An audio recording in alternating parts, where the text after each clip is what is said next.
Marys files federal drag queen lawsuit against Florida and Governor Ron DeSantis.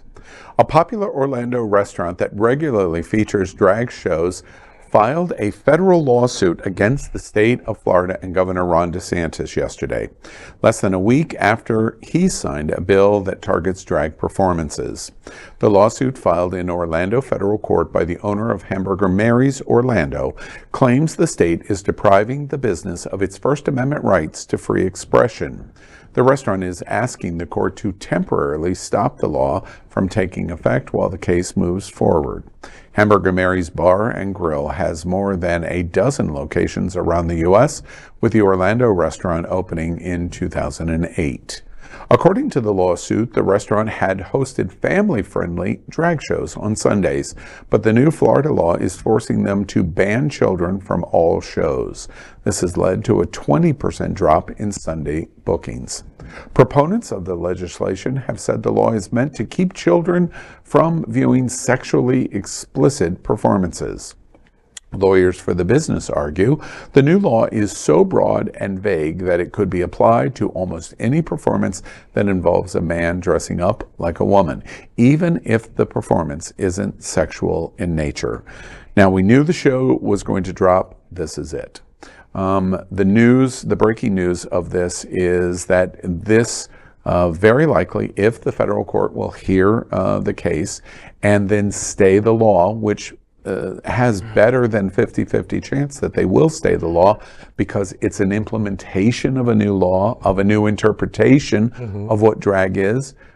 We explained here at Queer News Tonight what great lengths that they went to try to pre-justify the constitutional arguments that they knew were going to come. Here they are. First Amendment free expression rights. At the minimum, I think we are very likely going to see the federal court, not in state courts, but in federal court, stay the new law while this moves forward in conversation.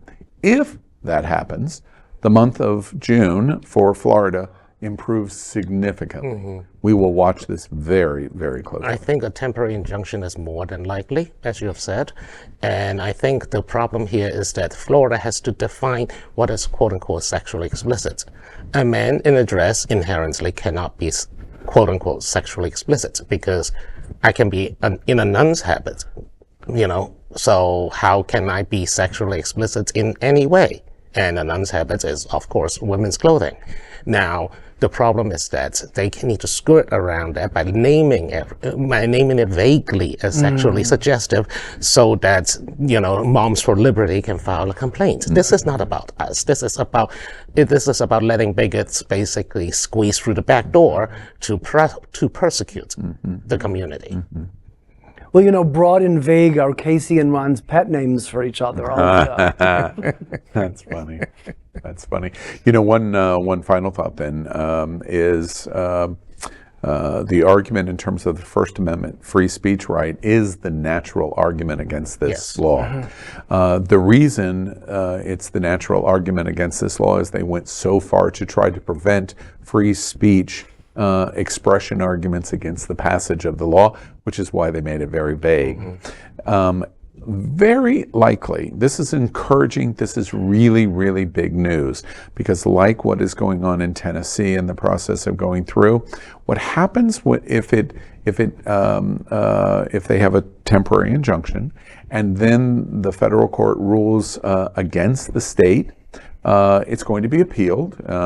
It's going to go to the Supreme Court, and then anything is up for considerations. However, I think even the Supreme Court is going to be very hard pressed to define that someone in drag is sexually explicit, which is what Bobby's observation is, and it's going to be even more difficult to indicate that the free expression First Amendment rights are not at play here.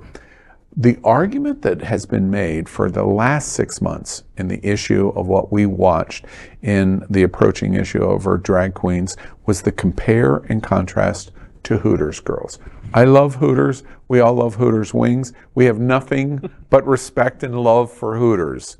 However, you cannot bring an 8-year-old boy into Hooters and not say, this is sexually explicit. Absolutely. The state's burden of proof will be to convince a federal judge and then the Supreme Court that there's a difference. They will not be able to do that, and therefore they are providing a separate but equal exclusion, which is the case point of the strike down of this law. And I give a lot of credit to Hamburger Mary's and any other organization that's willing to take the bullet for everybody. Yeah. Because that's what happens here. Yeah. They're standing up and they're making the first statement, and others will follow. This story is a big, big story, especially for June Pride Month. Everyone will watch closely and report on it here at Queer News Tonight. Florida's Governor Ron DeSantis to announce presidential campaign using June's anti-LGBTQ plus Pride Month as his launch message. The moving vans are in Tallahassee, and it can only mean one thing. Queer News Tonight has predicted Florida Governor Ron DeSantis' potential run for President of the United States for more than a year.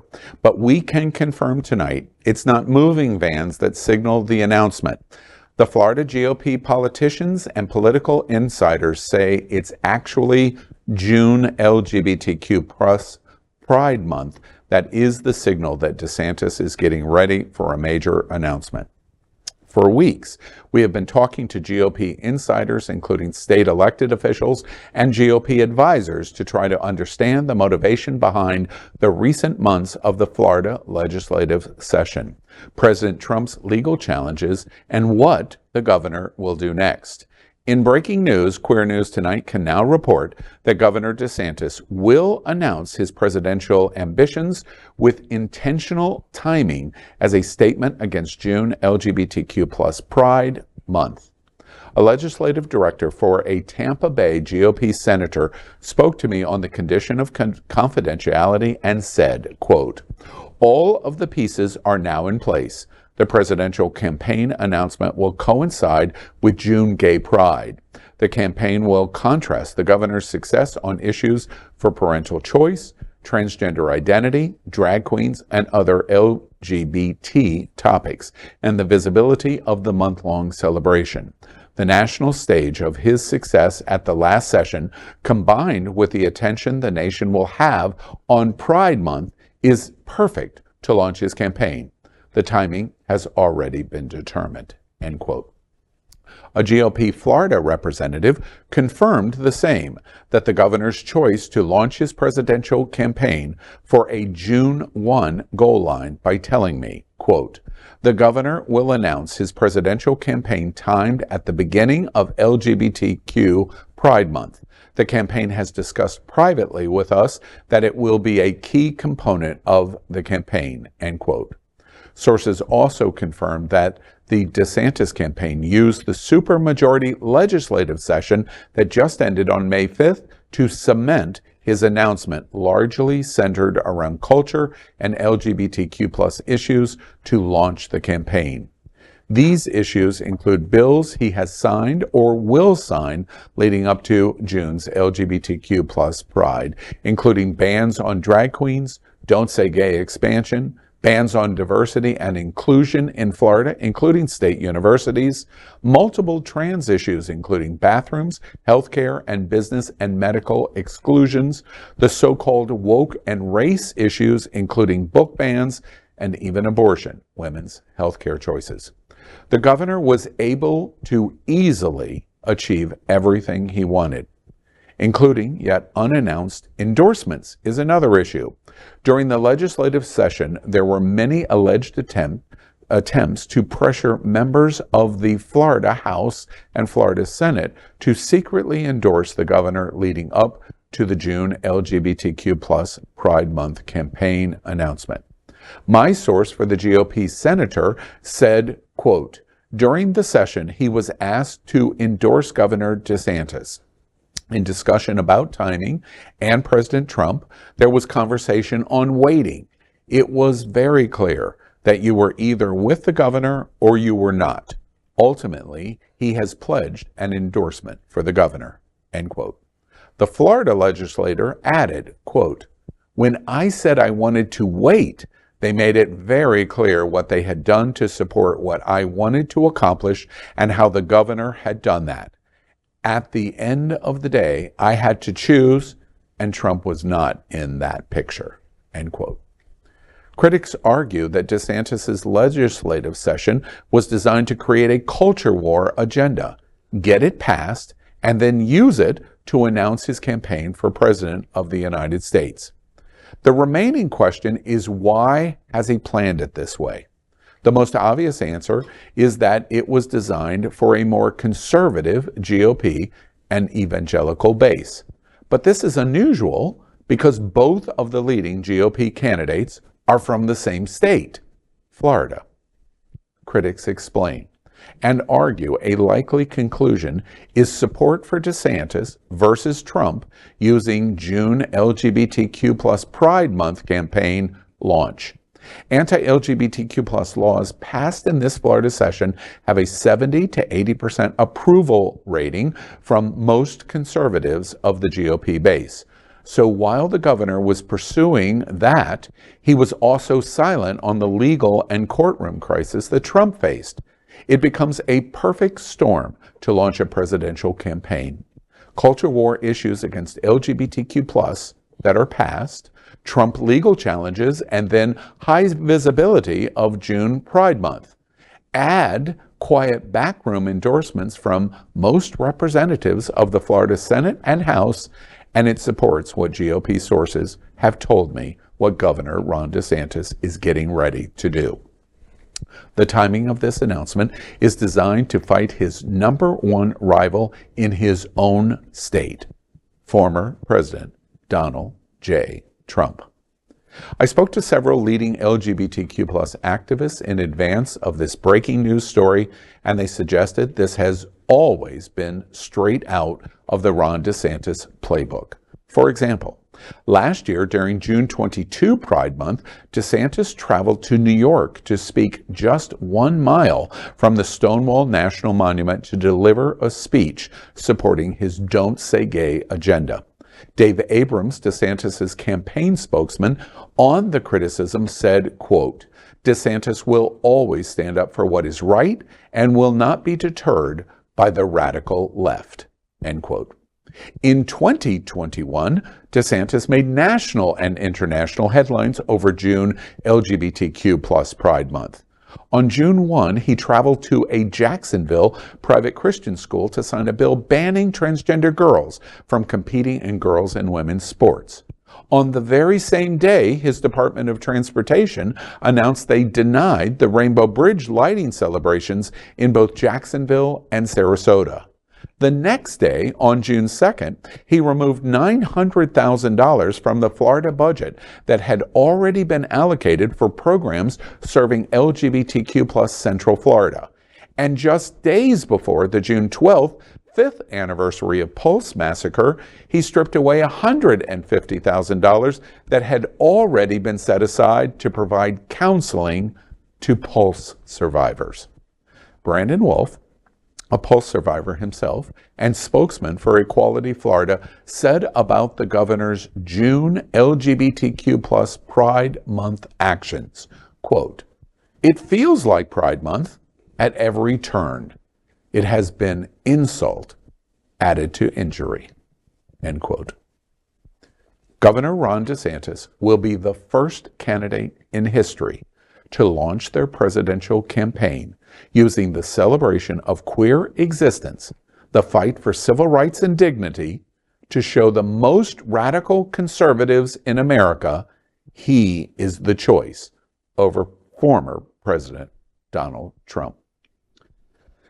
Well, we break this news today of something I think in our gut we all knew was going on. We've watched the playbook, which was explained from 22 and 21, of doing some kind of big announcement in conjunction with June Pride Month. Very insulting, lots of international and national news about it. This is a step farther for 2023 to launch this presidential campaign.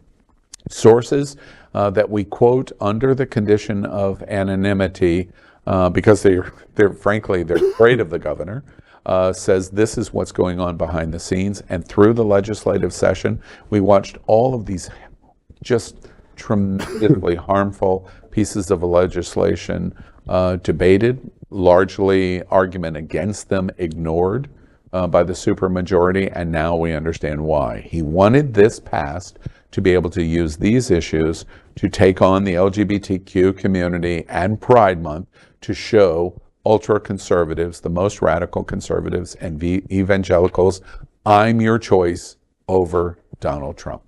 And that's what he's getting ready to do. Al, do you think he's going to state in his announcement that it's Pride Month and he's doing it because of Pride Month, or will he let it be more of an implied? To be honest with you, I think there's better than average chance that he is going to incorporate a reference to LGBT this time. In the past, like what he did in 22, he didn't specifically reference Pulse, for example, and what he did in 21 prior to the Pulse massacre 5th anniversary. This time, he probably, I think there is a better than 50% chance. He's got a supermajority and is unstoppable. There is nothing that can stop the governor in the state of Florida. Right. Nothing. There is only one person that can stop the governor's plans, and that is President Donald Trump. Right. And the only person that he is going to argue greater hate than the LGBTQ community is the person living in Mar-a-Lago in Palm Beach. And so if it's a choice of throwing LGBT under the bus with June Pride to dangle the red meat for radical, conservative, and evangelical, I think he is likely going to do that. I think it. Well, I mean, I think, Donald Trump won last time with a third of the electorate through the primaries, basically, because he was able to just, kind of have these little battles in each individual state and win. And DeSantis is playing in that lane. So it's yet to be told whether that lane will be divided amongst DeSantis and Trump, and will there be another candidate that will take the other third as people drop out and those come to fruition. And I think DeSantis is overplaying some of his hand. I mean, you already are seeing, North Carolina yesterday was a great example of people coming out against the abortion ban. We have a worse abortion ban here in Florida. So women are going to come out against DeSantis. It's a different environment than it was 4 years ago because women have lost reproductive justice. The gay, lesbian, and transgender community has been attacked for all of these years. So it is going to rile up a different base, and it's going to bring out people who might say, you know what, I don't really like Biden's all of his policies, but I'm definitely not voting for this extremist, who's coming in to take away everyone's rights, from LGBTQ to women to, teachers to educators. I think he's overplaying his hand, and I hope that he continues to do this because it's very extreme and it's not going to play well across the country. I think it's going to be interesting to see what happens with those endorsers. In politics, it's common when you see an endorsement from somebody you thought might be on your side, that you call them. Maybe you're polite and say, why did you endorse the other guy? More than likely you call them and say, what the hell were you doing? Right. It will be interesting to see how many Florida legislators, when they get that phone call from Donald Trump, stay with DeSantis without hedging bets or just switching allegiance. I can give you one reference that I do know in the behind-the-scenes conversations in the preparation of this breaking news story. It's been going on for several weeks. One person said in the conversation that was going, this was all going on at session, by the way. So behind the scenes, while we're fighting and fighting and fighting on trans, this is really what the governor really cared about, because I've already got this. Nothing you were going to say is going to change that. So therefore, I'm not concentrating on that. And he worked very hard in this. The comment about endorsement was, wait, I want to wait. I just reiterate one of the quotes that are done. I want to wait. And the conclusion of the wait was, you're with us or you're not, and we'd like you to tell us. And at the end of the day, the decision was made that Trump wasn't going to be the supermajority voice that they were watching in the session in the House and Senate. And so as a result, the endorsement goes to DeSantis. So even if Trump shakes the cage which is your point. I think Trump has been too slow here. So if the House and the Senate is any example, and other places in Florida, I think Trump is going to be coming late to the table. And to the point of the issue that it's not going to play nationally, the orchestration, and I think the real key point to the story that we're reporting tonight, is he's using this as a beacon to announce. He doesn't. He probably doesn't really, at the end of the day, care about any of this except the focus of the base, because his enemy, while is LGBT, engaged in parental rights, etc., blah blah blah, his real enemy is Donald Trump, and this strategy is to take on his enemy. The proof of that, a lot of people are going to say, Queer News Tonight has taken this story way too far. Okay, we'll see. We've got 14 days to see. We'll see. But at the end of the day, can we imagine Donald Trump in the next 14 days creating a campaign to platform on LGBT in the next 14 days as we approach June Pride Month? Well, very likely we can't imagine that he would do that. Why would he do that? Of all of the things we know about him, he's definitely not good on trans, but broadly, he cares about himself, not us. Right. That's not what's going on in the governor's mansion. No. I think DeSantis is very hyper-focused on trying to push his agenda to the extremist.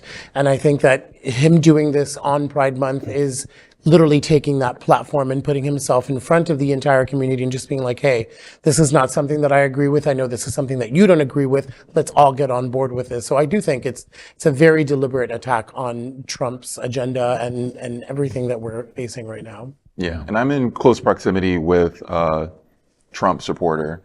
So I'm very curious to,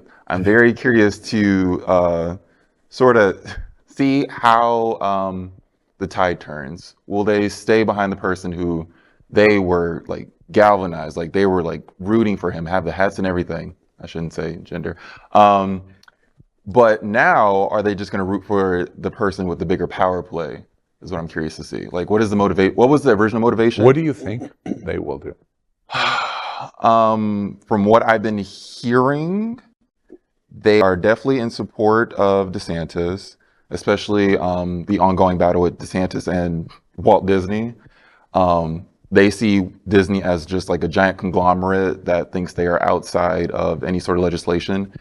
And that's not necessarily how I see it, but they are just rooting for DeSantis to take the enemy down.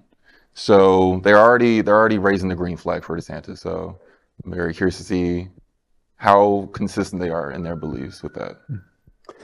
And I just think, again, around the topic of where DeSantis has the lead, is DeSantis is getting Florida state legislators behind him, which if you ask the average Floridian, they have no idea who their state legislator is. So an endorsement from them probably means nothing, because it's like saying Joe Schmo endorsed me. Right. Trump has the majority of our DC legislators in his camp, which have greater name recognition and have greater influence. So Trump already got them lined up behind him.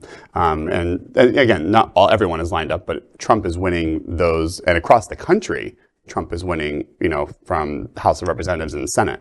I want to ask everybody at the table, last themed question here before we move on in this breaking news. What do you think Donald Trump would think on this story? If he was watching Queer News Tonight and he watches this story, and we make the observation of what DeSantis has been doing behind the scenes, what a legislative aide for a noted senator in Tampa Bay, another representative, in what they've commented, and how DeSantis is moving behind the scenes for this launch announcement, and what he's doing and why he's doing it. What do you think Donald Trump's reaction to it would be? Well, that's why I think that those legislators are all about to get an angry roll call. That's he'll be peeved, and that's how he reacts. I've seen this before. That's how that kind of a politician reacts, with anger, with vitriol, with threats. with intimidation, and I think that'll be his first go-to, is calling some of these, may not be calling, I don't know, whoever my representative, Chris Benjamin or something like that, but he's going to be calling some of the bigger players on the state level and saying, what the hell? I mean, your state is screwed. When I'm the president again, you'll get no money. And there's no bottom of what Trump will do. So, Trump took down how many candidates last time? Yeah. All of which have resumes way better than DeSantis and a political brand. And he took them all down with lies, attacks, whatever it takes. So DeSantis, again, is really untested when Donald Trump puts the full force of his vitriol behind him. So, good luck. Yeah. Well, we will watch. I'll get some popcorn. Yeah, we will watch closely leading into June Pride Month. DeSantis proves it's not grooming, woke, trans, or drag queens. It's about erasure of queer existence. Some parents and citizens may have a valid concern about gender matters and transgender issues with children in elementary schools and unfairly in sports. But there seems to be a wave of extreme conservatism recently that is totally anti-gay, as evident in social media and even in government with people like Congresswoman MTG. Can you say here today you support more mainstream human rights like gay marriage and sexual orientation of adults? Yes or no? So there's a lot in that. I don't know where you're necessarily going, but look, what we've done with the schools is say, it's inappropriate to be having these students exposed to curriculum about things like transgender ideology. It's wrong for teachers to probe their sexuality, but that's just saying what's appropriate for education. And we want to focus on the basics. We want math, we want science, we want reading, we want writing, we want arithmetic, we want all those things. And that's really what, all that other stuff in terms of what people are saying, I don't know. I could just tell you what we're doing in the state of Florida. Yes, ma'am. A reporter recently asked Florida Governor Ron DeSantis if he supported more mainstream human rights like gay marriage and sexual orientation of adults, and DeSantis refused to give a yes or no answer. Instead, DeSantis gave a roundabout answer in which he defended Florida's law banning discussions of LGBTQ+ issues in public schools through 12th grade. DeSantis said, quote, "It is inappropriate to be having these students exposed to the curriculum about things like transgender ideology. It's wrong for teachers to probe their sexuality, but that's just saying what's appropriate for education, and we want to focus on the basics," end quote. But the reporter reiterated to DeSantis that they were asking about adults, not children. DeSantis ignored the clarification and called on another reporter. The governor has supported several anti-LGBTQ+ policies under the guise of protecting children from sexualization, but the non-answer suggests he's also unwilling to support the rights of LGBTQ+ adults. According to a survey from the Williams Institute, DeSantis' ruthless campaign against LGBTQ+ youth in his state has led to more than half of LGBTQ+ parents to consider leaving the state. The survey found that LGBTQ+ families feel less safe after the Don't Say Gay law's passage and DeSantis' numerous attacks. DeSantis again talking about education when Florida is failing education of children on the basics, as he referred to, which would be reading, writing, and arithmetic. We have the biggest fall off from 4th to 8th grade of, I believe, any state in the country. There's a story in the Tampa Bay Times that ranks all of the states, and Florida is the worst. So we have the worst loss of education. Although when this study came out in 2022, DeSantis touted his success of education by keeping schools open because our ranking in 4th grade was I guess on the higher end, but we have the biggest fall off from 4th to 8th grade. So parents, voters, LGBTQ+ people, DeSantis doesn't care about education. He cares about erasing LGBTQ Jeff, people. before we jump into that and other conversations, I'm curious from your seat. So you're talking about the gaslighting thing that we've talked about over and over again, sleight of hand, misdirection. I'm talking about protect our kids, but we're harming our kids. Why is the narrative why is he getting away with it? The point of we're falling off the worst in the nation, 4th through 8th grade. So why is he looked at as such a champion for children then? I mean, he got out in front of this story very early on, and he's created this, he basically is the creator of this parental rights and education. I mean, it picked up, it helped get the governor elected in Virginia, who kind of picked up on this, parental rights thing. So the parental rights is really... Terry McAuliffe. Yes. Because of it. Yes. So it's a very good marketing campaign. It's a great slogan, parental rights. Except if your parents want you to learn about things that the governor doesn't agree with, then your parental rights don't matter whatsoever. Or if your parents are gay and you want to talk about your family in school, the governor doesn't care about that. So it's great marketing. I hope that our party can come up with better marketing, and the marketing needs to be Florida is a failure for education. Do not there should be a warning, do not educate your children in public schools here because we're failing. And home insurance. And climate issues. And gun safety. And gun safety. And women's rights. And just name. But just to Jeff's point, that is, I'm really grateful that you said, the part of the thing has to be, to not educate people in Florida in public schools. They took care of that too, right? They're helping privatize everything by creating these voucher programs. That is, they thought this through, and they are very clearly thinking about not just the end of public education, but that Florida is not going to be the place where you are going to be educated. That's how you keep democracy at bay, right? This is to make sure that people are not educated, that they're not learning the things that encourage democratic exercises and principles. This is the danger. Has anyone seen the crystal ball? Jeff uses a word that I hate. I hope. This is not no hope 2008, and we're not in Chicago. We're not in Arkansas either. Exactly, we're not in Arkansas. Does anybody see a path to be able to overcome someone that saw this faster than everyone else, got out in front of it, and has just marketed it in almost a genius way? I've used a rare combination of phrases, DeSantis and genius. Please forgive me, but he's accomplished it. Yeah. How do we change it? How do we fight it? I think what you said is it's about allyship. It's about, DeSantis is not attacking LGBTQ. He's attacking women. He's attacking education. And we have to align all of our different issues, and we have to focus on how can we bring those people all together around a common purpose. And a common enemy is sometimes more powerful than a great candidate. Yeah. I mean, Joe Biden certainly benefited from a really bad enemy of the state with Donald Trump and was able to win an election. And I think that path still exists because there are more people probably against those. We know that more people are against these policies than are for them nationwide. Yeah. Florida's Governor DeSantis has now signed the bill that allows discrimination in healthcare. Governor Ron DeSantis held a press conference this week in Destin.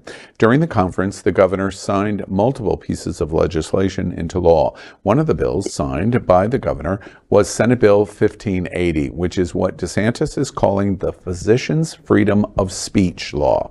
The Human Rights Campaign, the HRC, has condemned Governor DeSantis for signing SB 1580 for calling it a license to discriminate in healthcare bill. This bill will allow healthcare providers and insurers to deny a patient's care based on religious, moral, and ethical beliefs.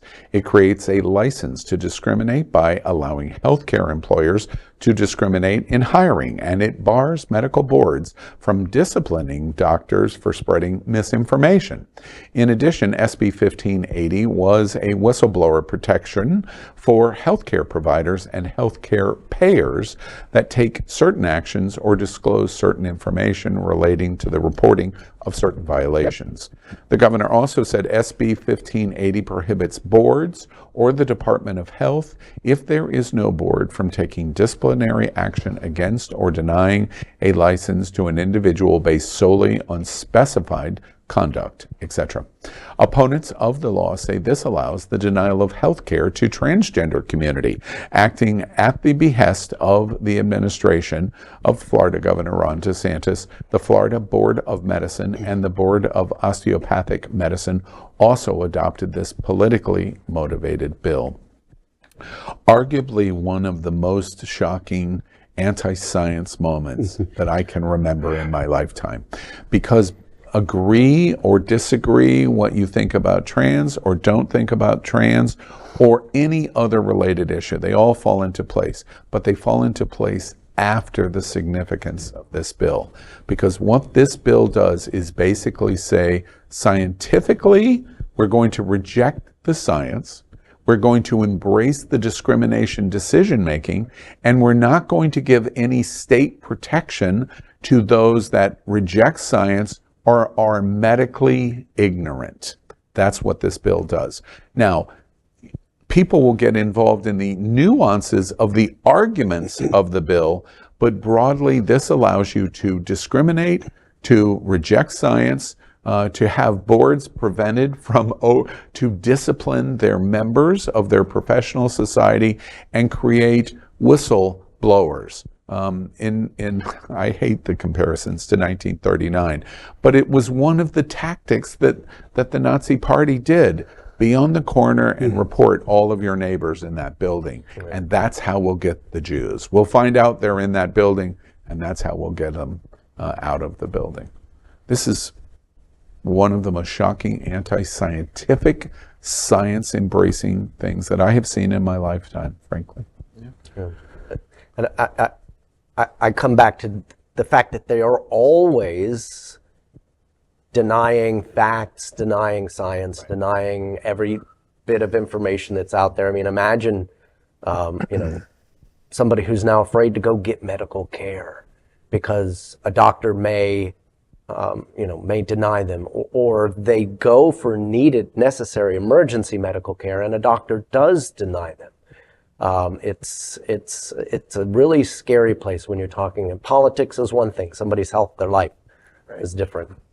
Access to healthcare is already so slippery in this country. So putting this kind of bill or law on the forefront of accessibility to medicine and being able to be treated for any illness is just, it blows my mind, truthfully, because like you said, it's the elimination of science. Like, we're just going based on now what I feel. And the one person that I think to turn to in a moment of truth is a scientist, is a doctor. Right. So to have a doctor tell you that, no, I'm going to deny you, medical care because of what XYZ reason, being queer, it's baffling. It's already difficult to navigate the system. So adding these laws would just make it even less accessible for people. And now, I wasn't born in the 80s because I'm far too young. But for those who were, does this feel similar? Shady read. I think so. I think that was a shady Have a read. drag queen on the show. Be ready. All the rest of us old.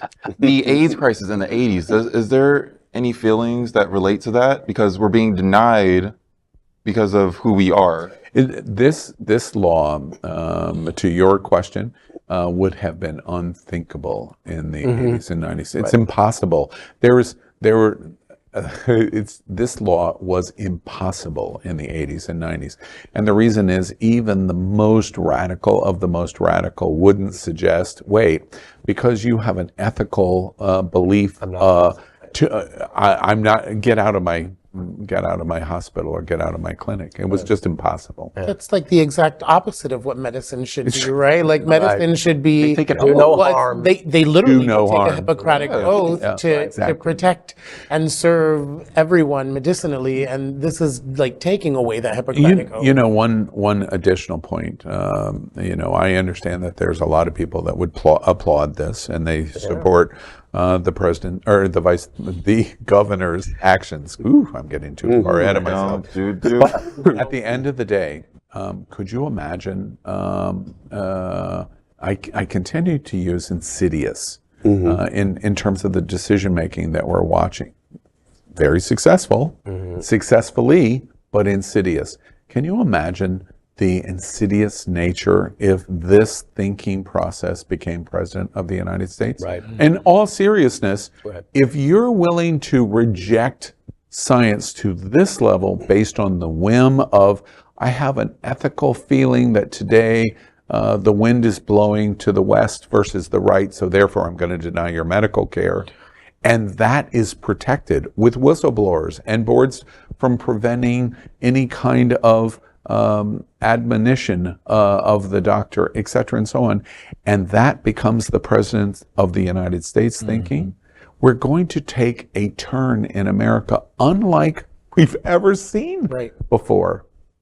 I mean, I think the business case here is that we as constituents and people who have healthcare and benefits need to lean into our medical providers and start saying things like, you know, if you're going to a doctor and, you know, Aetna or United Healthcare is covering your, covering this doctor, and this doctor isn't actually giving the medical care that the medical profession is putting out there, then they should no longer be an approved doctor for plans. And we need to get the business community, which is what's happening in North Carolina, which is happening, you know, in many states across the country, is we need the business community to come in and say, this isn't going to be good for our employees, for our students, for our residents, you know, for whoever is our constituency in the state.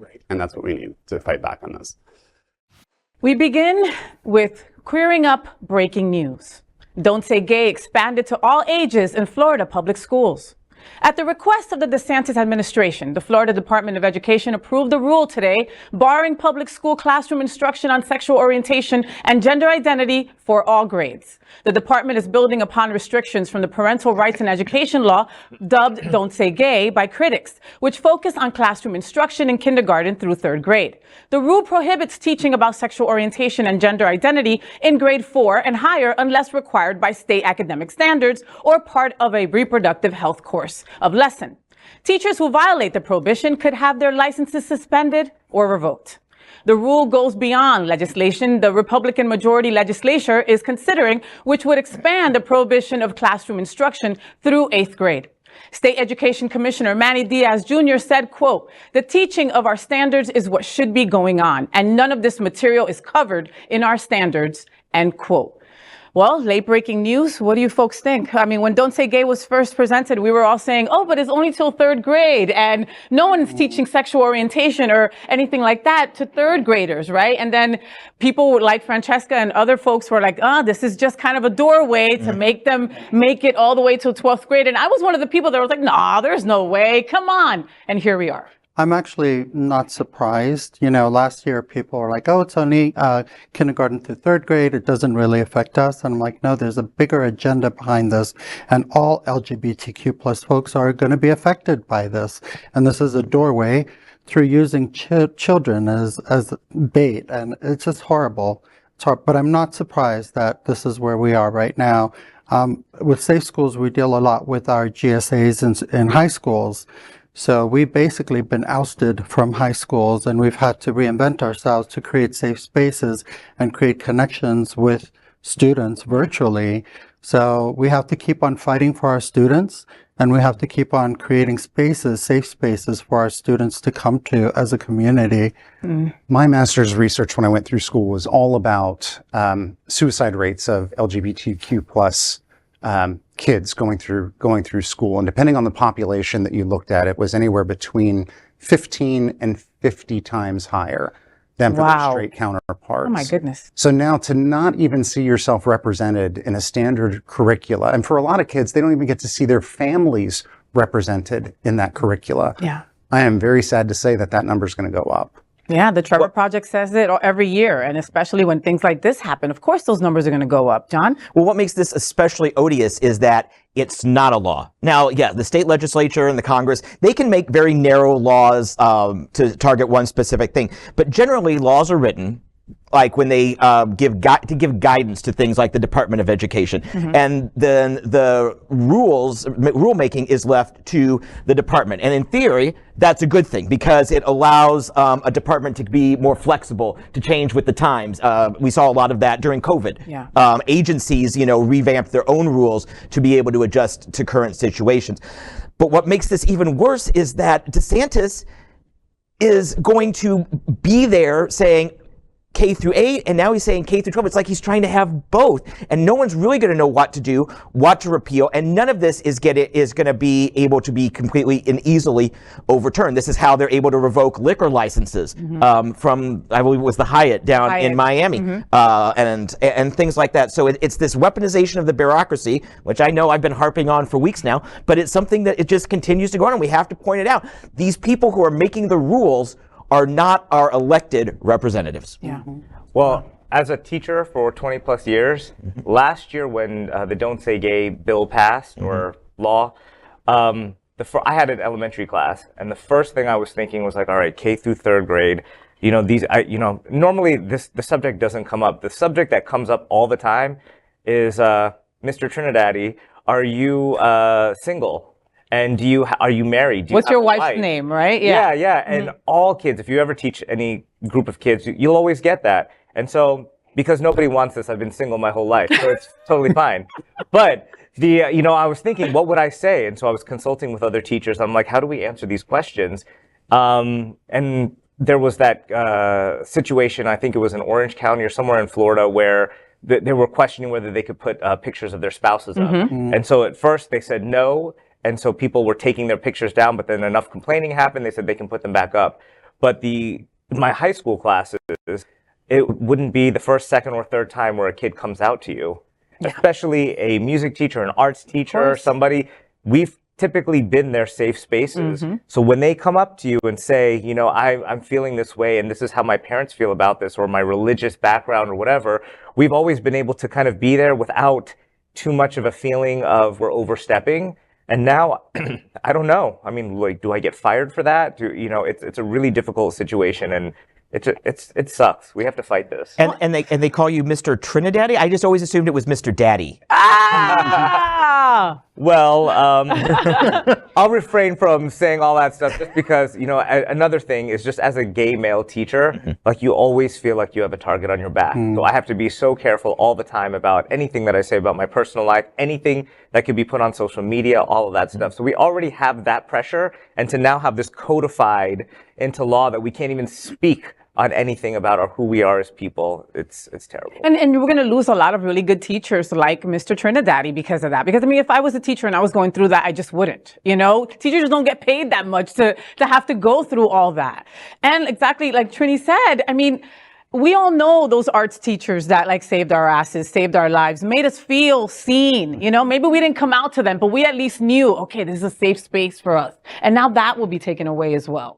DeSantis Super PAC creates commercial that attacks Disney, LGBTQ+, and Nikki Haley as all the same thing.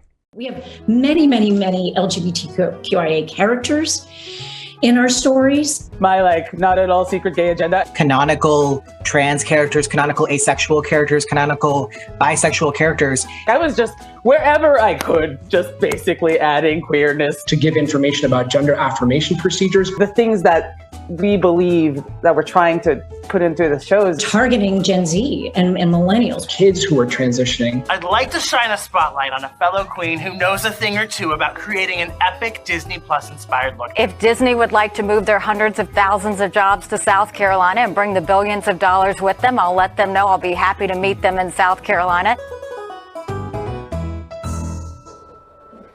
As the Disney-DeSantis feud continues to escalate, a super PAC backing Florida Governor Ron DeSantis is reportedly spending six figures so that folks on social media see the group refer to presidential candidate Nikki Haley as Mickey Haley. DeSantis has repeatedly sought to punish Disney after the corporation spoke out against Florida's Don't Say Gay law. Disney filed a lawsuit against the anti-LGBTQ+ governor, suing him for a targeted campaign of government retaliation. When asked about the lawsuit during an interview on Fox News, Haley, the former governor of South Carolina and a former Trump administration official, invited Disney to move to her state. She said, quote, "If you take care of your business, you take care of your economy," end quote. She later tweeted saying her state will be happy to welcome the company. In response to Haley, the DeSantis Super PAC Never Back Down tweeted, Mickey Haley, alongside a heavily edited video of Disney executives expressing support for LGBTQ+ representation. The video ended with a clip of Haley speaking on Fox News to invite Disney to her state. Very proud of its massive zinger, Never Back Down posted another tweet a few hours later polling followers on whether to call Haley Mickey Haley or Nikki Mouse. This story is just ridiculous. Again, with everything going on in this country, with poverty, with people trying to figure out the economy, with everything that's happening, with an election around the corner, Ron DeSantis has decided to focus everyone's attention on back to Disney, which is a losing battle because Disney has deep pockets and is not going to go down without a fight. And then attacking Nikki Haley, by calling her Mickey Haley or Nikki Mouse. I mean, it's laughable. It's the Trump playbook. Yeah. Yes. All name calling. Is it just me, or does anyone else find it kind of exhilarating or arousing when the Republicans attack each other like hungry zombies? Yes. It's like a new primetime game show, The Freakiest Link. Wait, did you just become a super PAC right before my very eyes? And against the Republicans? Hell yeah. I mean, I would vote for Nikki Mouse. I'm just saying, and I just also want to say that those names are iconic, and if I were her, I would 100% use that to my advantage.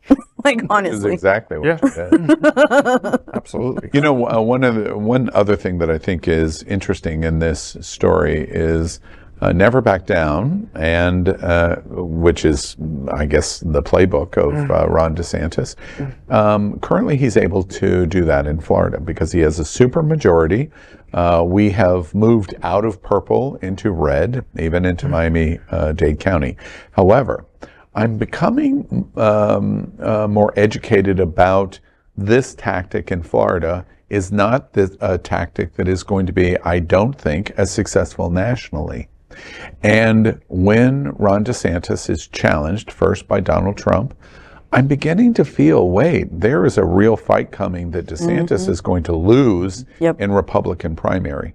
And even if he doesn't, and he becomes the Republican nominee, which right now I wouldn't bet my money on Ron DeSantis, I think the arguments that we're hearing that his comfort level in Florida of being the bully that he is in Florida because of the supermajority he has in the House and Senate and in Tallahassee is not going to stand up. Disney's suing him, and their vehement and aggressive actions that they took on Reedy Creek against him are an indication that when somebody pushes back against the bully, frequently the adage is true, the bully runs home and cries to mama. Yeah. And I think that that's what we're beginning to watch in Ron DeSantis. We'll see. Yeah. But I really think that we're beginning to watch, wait, he's not the 50-foot giant that a lot of us thought he was. He's a big fish in a small pond. Yeah. He's about to. And he's poked the bear because Disney did not come out initially all in for LGBTQ. No. They actually stayed quiet on it and reacted late. And he pushed them to now suddenly stand up and go, don't bully Mickey, because we're coming for you. Exactly. And interesting, you say the bear is Disney. I would take that one step farther. The bear is Donald Trump, who criticized him vehemently for his actions. The bear is Nikki Haley, who is criticizing him publicly. She's mocking his Republican conservative chops of going, why would you take on your biggest business in Florida? It doesn't Number make one sense. employer. Exactly. It just doesn't make any sense. It doesn't make any sense. Because he's goofy. And our super PAC right to the end, right? Oh, no, definitely. It's an interesting story. We are watching closely, of course. We are Queer News Tonight, the world's first and only live daily LGBTQ+ evening news show from Happening Out Television Network. In the model of PBS and NPR, we educate, inform, and entertain by supporting the 10 pillars of the LGBTQ+ community, with more than 100,000 a week watching on Roku, Apple Television, and other channels. To keep the stories going, we accept donations with 100% transparency. Stay updated and live authentically with Queer News Tonight.